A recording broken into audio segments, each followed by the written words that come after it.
আসসালামু আলাইকুম দর্শক, স্বাগত জানাই আমাদের কৃষি কালচার দেখতে। বন্ধুরা, এক মাস পর খামার দেখতে আসছি। ধইঞ্চা লাগাইছিলাম মূলত মাটি যাতে ধুয়ে না যায় বৃষ্টিতে, সেজন্য। কিন্তু ধইঞ্চা যে এত পরিমাণে হবে আমি আসলে এটা কল্পনাই করতে পারি নাই।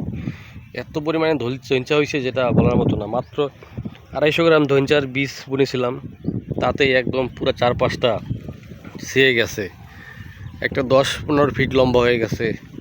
ভালোই লাগতেছে, একটা বেড়ার মতন হয়েছে, ভিজুয়াল ব্যারিয়ার। তো এখানে আমাদের শাকসবজি ছিল, বিশেষ করে মরিচে চারা ছিল, কচু, ঢেঁড়স, বেগুন, এছাড়াও লাগাইছিলাম পেঁপে। কিছু কিছু গাছে পেঁপেও ধরছে, আবার কলা গাছও ছিল, আবার ডাটা, সব মিলে একটা মিশ্র সবজি বাগান ছিল। আব্বা এটা যত্ন করতো, আম্মাও তাকে সাহায্য করতো। তো আমি একটু কম সময় দিচ্ছি এই পাশটাতে, যেহেতু তারা বলছে যে এখানে তারা শুধু সবজি বাগান করবে, আমি যেন গাছ না লাগাই। তারপরে কিছু পাউলিনিয়া গাছ তার পাশে লাগাই দিছি, আর আমের চারা। তো এখন 1 মাস পর এসে দেখলাম যে পুরোটাই একটা জঙ্গল হয়ে গেছে। এখন কি দিয়ে কি করব কিছুই বুঝতেছি না। তো আমার মনে হলো যে এর ফাঁকে এগুলো যত্ন নিতে হবে, এগুলো যত্ন করতে হবে, না হলে এখানে আরও জঙ্গল হয়ে যাবে। তো আমি যেহেতু আসছি, এখন আস্তে ধীরে এগুলাকে এখন গুছগাছ করবো ইনশাল্লাহ। একটা চন্দন গাছ, যে আমাকে গিফট করছে সে বলছে এটা রক্তচন্দন। গাছটা মার্শাল্লাহ বড় হয়েছে, 6 মাস বয়স। মার্শাল্লাহ ভালোই, 5 ফিটের মতন লম্বা হয়েছে। ঢাকায় আমার এক ভাই আমাকে একটা কোকোয়া গাছ বা চকলেট গাছ দিছিল।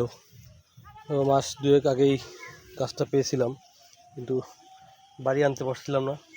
এবার সময় করে আজকে নিয়ে আসলাম এবং একটা কফি গাছের পাশে লাগালাম। এই জায়গাটা একদম ফাঁকা, রোদ পরে আবার একটু ছায়াও আছে। এটা কফি বা চকলেট গাছের জন্য পারফেক্ট একটা ওয়েদার, পারফেক্ট কন্ডিশন। তাই এখানে এটা লাগালাম। গোড়াটা উঁচু করে দিছি আর গোড়ায় মালচিং করে দিছি যাতে মাটি না ধুয়ে যায়। তো কয়েক মাস পরে ইনশাল্লাহ এটার আপডেট দেখাবো। 1 বছর আগে লাগানো কফি গাছ, গাছগুলো খুব একটা বাড়ে নাই। এখানে আরও 3টা আছে, এই যে আরেকটা। এখানে অনেক ঘাস, তাই হয়তো বাড়ে নাই। ওই পাশে ওই যে আরেকটা, গোড়া নিয়ে দিতে হবে, তাহলে হয়তো বাড়বে।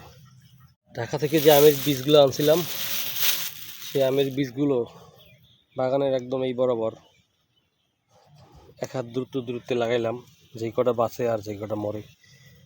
তো দেখতে থাকি যে এখান থেকে কিছু আমের চারা পাই কিনা।